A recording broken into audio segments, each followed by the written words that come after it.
Now we are going to discuss about the role and different functions of statistic. First of all, condensation, comparison, forecasting, estimation. These are the functions of statistics. Let's start with condensation. Usually the word to condense means to reduce or to less. In order to understand the characteristics of huge amount of data with the help of some observation, condensation is used. So basically condensation म्हणजे काय? Condensation म्हणजे जो use data असेल आपल्याकडे एकदम large amount वरती जर data असेल आणि त्या डेटाचा आपल्याला स्टडी करायचं असेल तर आपण काय करतो, एक सॅम्पल साईडला काढतो आणि त्यामधनं आपण जे ऍक्च्युली आपल्याला मेजरमेंट करायचंय किंवा ऍव्हरेज काढायचंय ते कॅल्क्युलेशन्स करतो. ओके, सो कंडेन्सेशन म्हणजे बेसिकली काय करायचं, जो रॉ डेटा असेल तुमच्याकडे किंवा huge amount of data, huge data असेल तर त्याच्यामधलं काय करायचं, आपल्याला सॉर्टिंग करायचं. सॉर्टिंग म्हणजे काय, जे आपल्यासाठी रेलेव्हंट नंबर्स असतील, रेलेव्हंट फॅक्टर्स असतील तेच फक्त कन्सिडर करायचे. म्हणजेच काय, इथे काय केलं जातं, डेटा रिड्यूस केला जातो without losing any important information. म्हणजेच डेटा थोडासा रिड्यूस केला जातो आपल्या कॅल्क्युलेशनसाठी.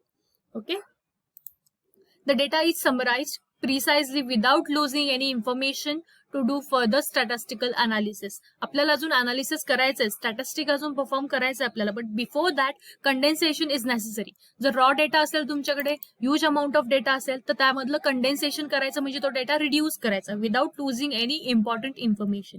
म्हणजे डेटा समराइज करायचा, एक डिफरंट फॉर्मॅटमध्ये डेटा ऑर्गनाइज करायचा आणि मग जो ऑर्गनाइज्ड ग्रुप असेल त्यामधनं सॅम्पल कलेक्ट करायचा स्टॅटिस्टिक्ससाठी म्हणजेच अनालिसिससाठी. Okay, therefore complexity is reduced with the use of statistical techniques and it facilitated to understanding the huge amount of data. मी जसं एक्झाम्पल दिलं होतं, ओव्हरऑल MP कॉलेजचे स्टुडंट आणि त्यामधला एक ग्रुप स्टडीसाठी घ्यायचा असेल तर आपण सपोज घेतला FYBCA, हा एक छोटा ग्रुप आहे. म्हणजेच हे काय झालं, पॉप्युलेशन मधलं एक छोटंसं सॅम्पल झालं.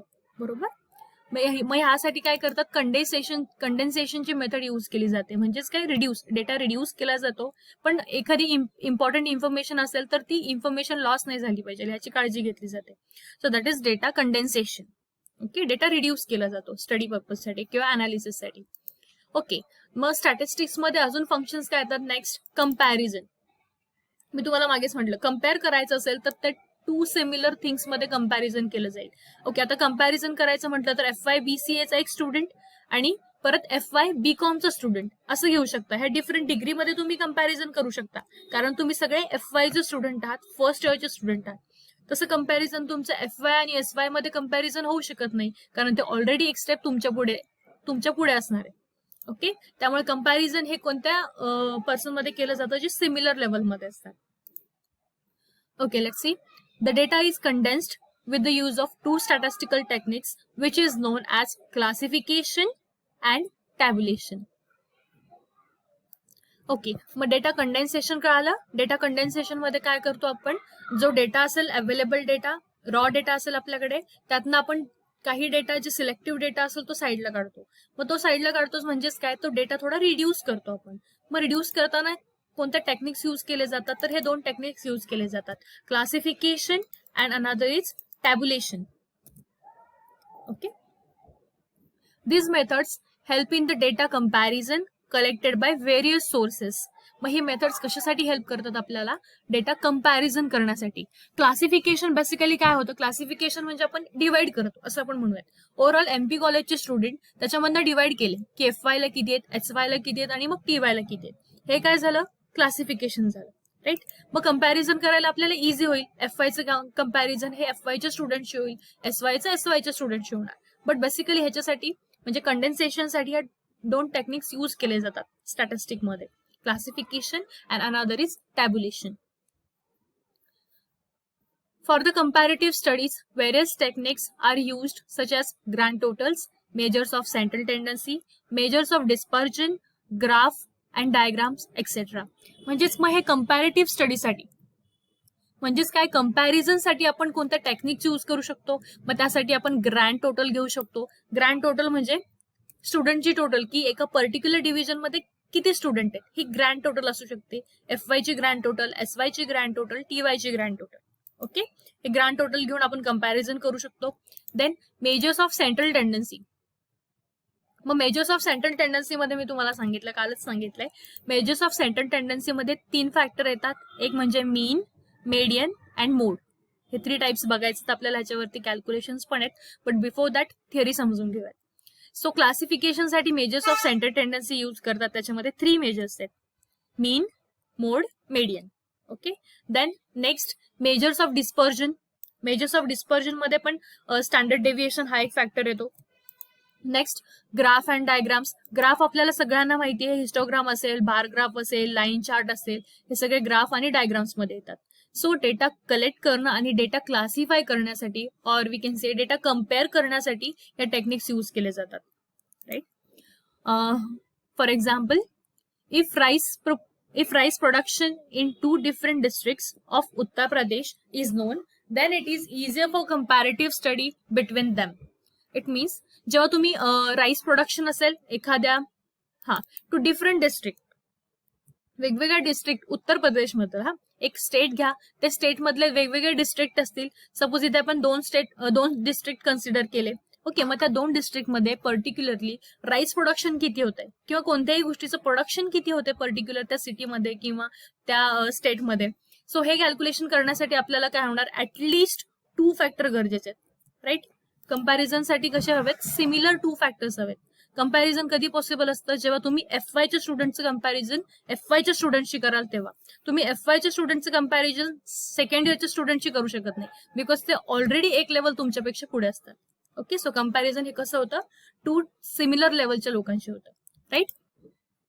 Comparison helps in understanding the data better. बरोबर, जेव्हा तुम्ही क्लासिफाय करता, कंपॅरिझन करता, तेव्हाच तुम्ही ठरवू शकतात which is higher or which is lower. Right. Then the next, forecasting. Forecasting refers to the prediction or estimation of the future. So first of all, forecasting म्हणजे काय हे समजलं पाहिजे. तुम्हाला आता मॅनेजमेंटचे फंक्शन माहिती असतील, प्लॅनिंग, ऑर्गनायझिंग, ऍक्च्युएटिंग, स्टाफिंग, हे सगळे मॅनेजमेंटचे फंक्शन्स आहेत. ओके, बट बिफोर प्लॅनिंग जे आपण माइंडमध्ये जो माइंड मॅप रेडी करतो, मग त्याला काय म्हणायचं, फोरकास्टिंग. म्हणजे प्लॅनिंगच्या पण सुरुवातीला ऍडव्हान्समध्ये जे काही आपण ठरवतो तर त्याला काय म्हणतात, फोरकास्टिंग. आणि फोरकास्टिंग हे फंक्शन नेहमी फ्युचर ओरिएंटेड असतं. म्हणजे फ्युचर बद्दल आपण प्लॅनिंगच्या आधी सुद्धा डिसाईड करतो. प्लॅनिंग म्हणजे काय, एक पेपरवर्क आहे, पेपरवर्क वरती तुम्ही प्लॅन रेडी करता आणि तो प्लॅन पुढे फॉलो करायचा असतो आपल्याला year by year. But forecasting ही जी स्टेप आहे ही प्लॅनिंगच्या पण आधीची स्टेप आहे. Okay, so forecasting is nothing but the prediction or estimation of the future. म्हणजे फ्युचरमध्ये काय करायचं याचं आपण प्रिडिक्शन करतो किंवा एस्टिमेशन करतो. ओके, अंदाज बांधतो, त्याला म्हणायचं forecasting. The data which is related to rainfall, हे एक एक्झाम्पल आहे. The data which is related to rainfall over the last 10 years in a particular district of Maharashtra helps in predicting rainfall in the region in future. म्हणजेच काय, suppose महाराष्ट्रामधलं आपलं state काय, महाराष्ट्र. मग महाराष्ट्रामधल्या एका डिस्ट्रिक्टमध्ये suppose आपण पुणे कन्सिडर करूयात. मग पुणे जर तुम्ही कन्सिडर केले तर पुण्यामध्ये 10 इयर्समध्ये, मागच्या 10 इयर्समध्ये किती रेनफॉल झालं, किती पाऊस पडला, हे जर आपल्याला माहिती असेल तर आपण फ्युचरच्या जे काही रेनफॉल होईल त्याचं आपण एस्टिमेशन करू शकतो. म्हणजे फ्युचरमध्ये किती पाऊस पडू शकतो याचा आपण अंदाज लावू शकतो.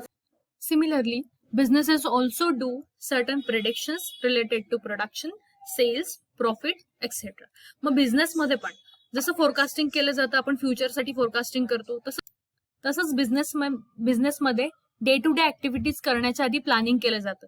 राईट. मग प्लॅनिंग जेव्हा करतो त्याच्या बिफोर प्लॅनिंग आपल्याला फोरकास्टिंग करावं लागतं. फोरकास्टिंग म्हणजे predicting for future. So future predict करताना आपण म्हणजेच काय करत असतो, आपण फोरकास्टिंग करत असतो. मग फोरकास्टिंग करतो म्हणजे कशाशी रिलेटेड करतो आपण, related to production, sales and profit.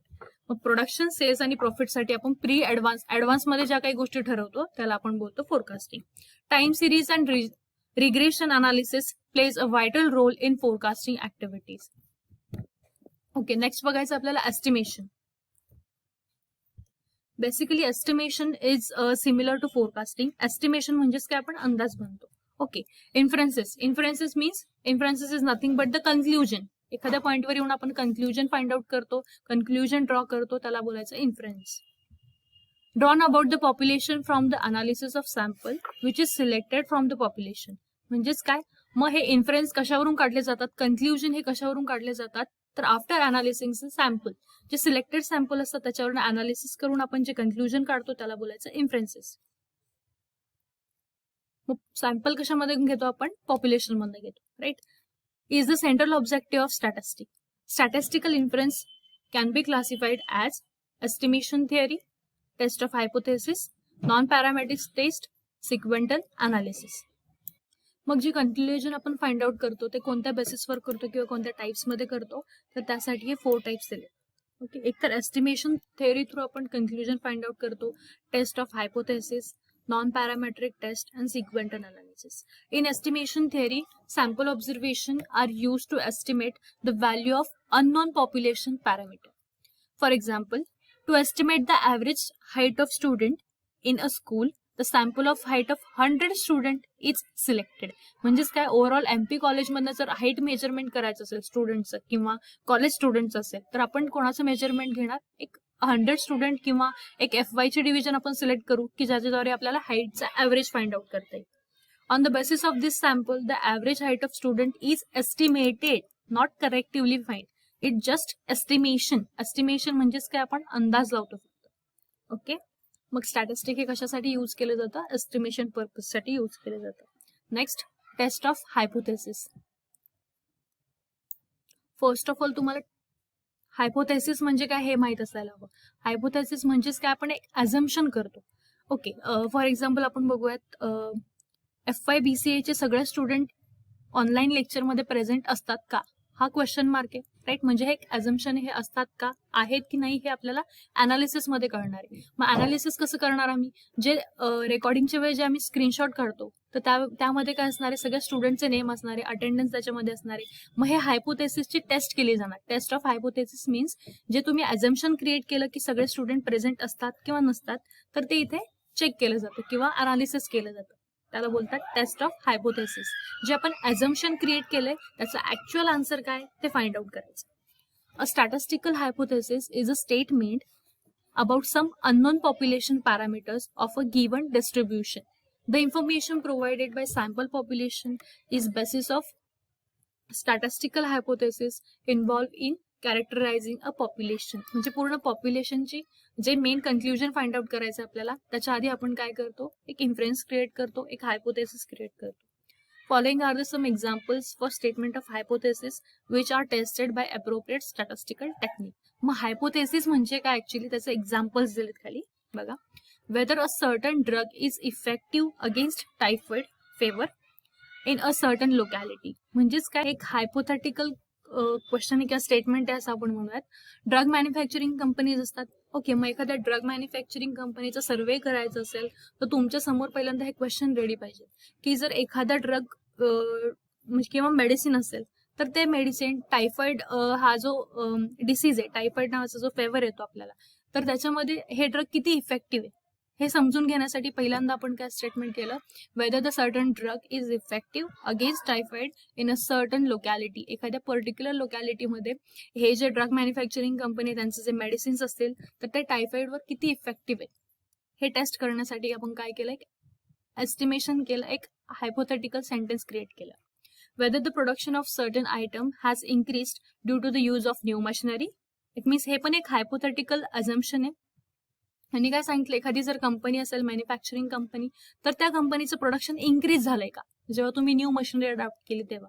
मग हे पण हायपोथेटिकल सेंटेन्स आहे. आणि मग नंतर हे जे सेंटेन्स आहे, तुम्ही जे हायपोथेसिस क्रिएट केले त्याच्यानंतर टेस्टिंग म्हणजेच त्याचं अनालिसिस केलं जातं आणि मग फायनली एक कन्क्लुजन ड्रॉ केलं जातं, yes or no. Okay, so these are the functions of statistic. Okay, आता जे आपण रोल्स अँड फंक्शन्स बघितले स्टॅटिस्टिकचे, तेच मी एका चार्टमध्ये समराइज केलेत that can be help to understand better.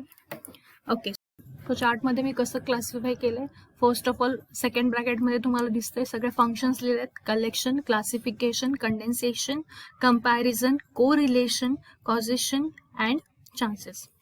आणि त्याच्यामध्ये त्याचं मिनिंग दिलंय, दुसऱ्या ब्रॅकेटमध्ये त्याचं मिनिंग दिलंय. So let's see. Collection. The basic ingredient of statistic is data. सगळं स्टॅटिस्टिक हे कशावरती डिपेंड असतं, अनालिसिस आपण करतो ते कशाचं करतो, आपण अवेलेबल डेटाचं अनालिसिस करतो. सो स्टॅटिस्टिक मधलं अगदी बेसिक इन्ग्रेडियंट जर विचारलं, बेसिक एलिमेंट जर विचारलं तर ते काय असणार आहे, डेटा. हे MCQ मध्ये तुम्हाला येऊ शकतं. Okay. It should be clearly and scientifically collected. मग जो डेटा तुम्ही कलेक्ट करणार आहात किंवा जे सॅम्पल सिलेक्शन करणार आहात ते कसं असलं पाहिजे, तो जो डेटा कलेक्ट करणार आहे तो सायंटिफिकली प्रूव्ह असायला हवा. ओके. नेक्स्ट बघायचं classification. The collected data is group based on similarities so that large and complex data are in understandable form. म्हणजेच क्लासिफिकेशन मगाशी जे आपण बघितलं, ओव्हरऑल MP कॉलेजमधून जर स्टडीसाठी किंवा सॅम्पलसाठी आपल्याला क्लासेस घ्यायचे असतील, कम्पॅरिझनसाठी क्लासेस घ्यायचे असतील, तर आपल्याला काय करावं लागणार आहे, ओव्हरऑल MP कॉलेजचे जे स्टुडंट्स आहेत त्यांना क्लासिफाय करावं लागणार आहे. ओके. मग ते FYचे डिफरंट असतील, SYचे डिफरंट स्टुडंट, देन TYचे स्टुडंट्स असतील, म्हणजे सेपरेट ग्रुप क्रिएट केले आणि मग ग्रुपमधून सिलेक्टेड सॅम्पल घ्यायचे आपल्याला अनालिसिससाठी. ओके. सो मग कलेक्टेड डेटा हा कसा असला पाहिजे, एक ग्रुप बेस्ड असला पाहिजे, एक सेपरेट ग्रुप केले पाहिजे on the basis of similarities. म्हणजेच FYच्या स्टुडंटचं कम्पॅरिझन कोणाशी होणार आहे, फक्त FYच्या स्टुडंटमध्येच कम्पेअर केलं गेलं पाहिजे. मग हे कशासाठी हेल्प करतं आपल्याला, जो लार्ज डेटा असेल, जो अगदी ह्यूज डेटा असेल, तर त्या डेटामधून करेक्ट सॅम्पल चूज करण्यासाठी काय बेटर आहे आपल्यासाठी, क्लासिफिकेशन. त्यामुळे डेटाचं फर्स्ट क्लासिफिकेशन करायचं, त्यानंतर त्यातनं सॅम्पल कलेक्ट करायचं. Next condensation. Condense means reduce or to loss. The data is summarized precisely without losing information to do further statistical analysis. मग डेटा काय केला जातो कंडेन्सेशन मध्ये, समराइज केला जातो, अरेंज केला जातो. Okay. Precisely without losing any important information. Condensation मध्ये डेटा रिड्यूस केला जातो but without losing any important information, आणि मग त्यातनं स्टॅटिस्टिकल अनालिसिस केलं जातं. Then fourth, comparison. It helps to identify the best one and checking for the homogeneity of groups. Homogeneity is nothing but the similarity. Okay. कोणत्या group, एखाद्या ग्रुपमध्ये कोणते दोन फॅक्टर सिमिलर आहेत. Homogeneity is nothing but the similarity. So मी मागाशी सांगितलं comparison हे दोन सिमिलर थिंग्समध्ये होतं, दोन सिमिलर गोष्टींमध्ये होतं. जसं की comparison in between FY student and FY BCom student. So ह्यांच्यामध्ये कंपॅरिझन करू शकतो आपण. नेक्स्ट आहे correlation. It enables to find the relationship among the variables. Correlation it means त्या दोघांमधले काय रिलेशनशिप आहे, दोन व्हेरिएबल्स असतील, दोन फॅक्टर्स असतील डिफरंट, तर त्यांच्यामध्ये काय कोरिलेशन आहे हे समजून घेण्यासाठी आपल्याला स्टॅटिस्टिक हेल्प करतं. कॉझेशन. To evaluate the impact of independent variable on the dependent variable, two types of dependent variable. So यांच्यामधलं causation समजून घेण्यासाठी स्टॅटिस्टिक हेल्प करतं. Next, chance. Statistics help to make correct decision under uncertainty. Uncertainty म्हणजे जिथे तुम्हाला doubts असतात तर ते clear करण्यासाठी आणि करेक्ट डिसिजन घेण्यासाठी काय करतं, स्टॅटिस्टिक हेल्प करतं. आधीचे जे आपण स्टॅटिस्टिकचे रोल आणि फंक्शन बघितले तेच मी शॉर्ट फॉर्ममध्ये एक चार्टमध्ये समराइज केले. So it will be help better to understand. So these are the functions of statistics.